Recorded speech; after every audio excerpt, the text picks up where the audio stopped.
Hello, good morning, welcome to Ciaz kitchen. આજે આપણે સંભાર બનાવવા માટે જઈ રહ્યા છે. તેના માટે મેં આમ આપણી 3 વાટકી મેં તુવરને પાણીમાં પલાળી રાખી છે. હવે એ પલાળી રાખીએ છીએ પછી આપણે એને કુકરમાં વિસલ વગાડી દઈશું.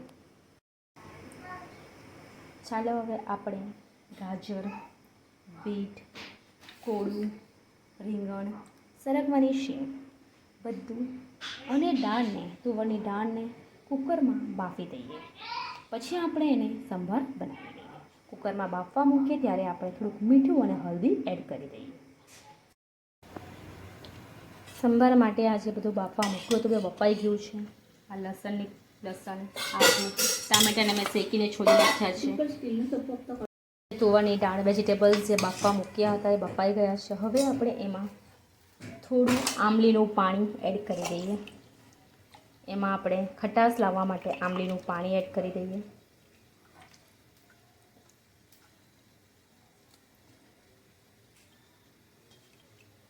આયલું જે છે એ આંબલીનું પાણી એડ કરી દઉં છું.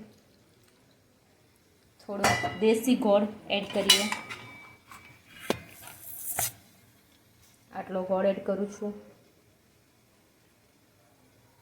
આ ટામેટાં શેકી નાખ્યા છે. હવે એને મિક્સરમાં ક્રંચ કરી દઈએ. આદું અને મરચું અને લસણને મિક્સરની અંદર ક્રંચ કરી દઈએ.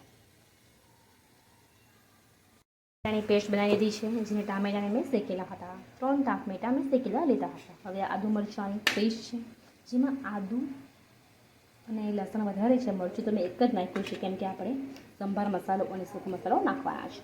હવે આપણે એની અંદર પહેલાં તેલ એડ કરી દઈએ.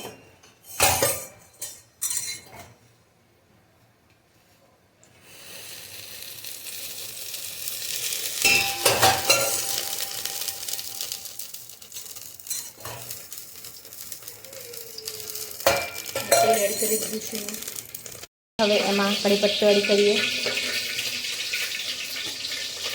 થોડી હિંગ એડ કરી દઈએ.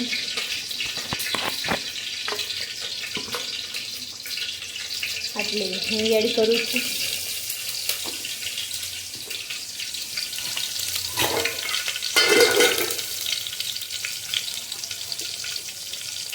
એક ચમચી જીરું, થોડી રાઈ, હલ્દી, કાશ્મીરી મરચું, આદુ લસણની પેસ્ટ અને ટામેટું પહેલાં આપણે એડ કરી દઈએ.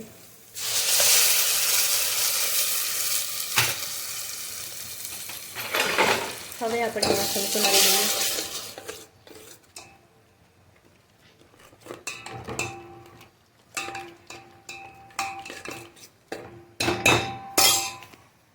સંભાર મસાલો એડ કરી દઈએ 1 થી 2 ચમચી.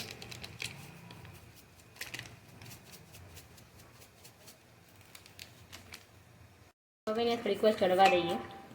થોડીક વાર ચડી જાય પછી આપણે એને એમાં જે આપણે આ તુવરની દાળ વેજીટેબલ્સ જે બોઇલ કર્યા છે આપણે મિક્સ કરી દઈશું. બીટરૂટનો ઉપરથી ખમીને નાખ્યું છે. ઓલમોસ્ટ સંભાર રેડી થઈ ગયો છે.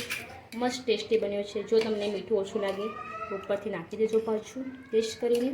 Thank you so much. આવનારા મારા નવા વિડીયોમાં પાછા મળીશું. મારી આ ચેનલને સબસ્ક્રાઈબ કરો, લાઈક કરો અને શેર કરો.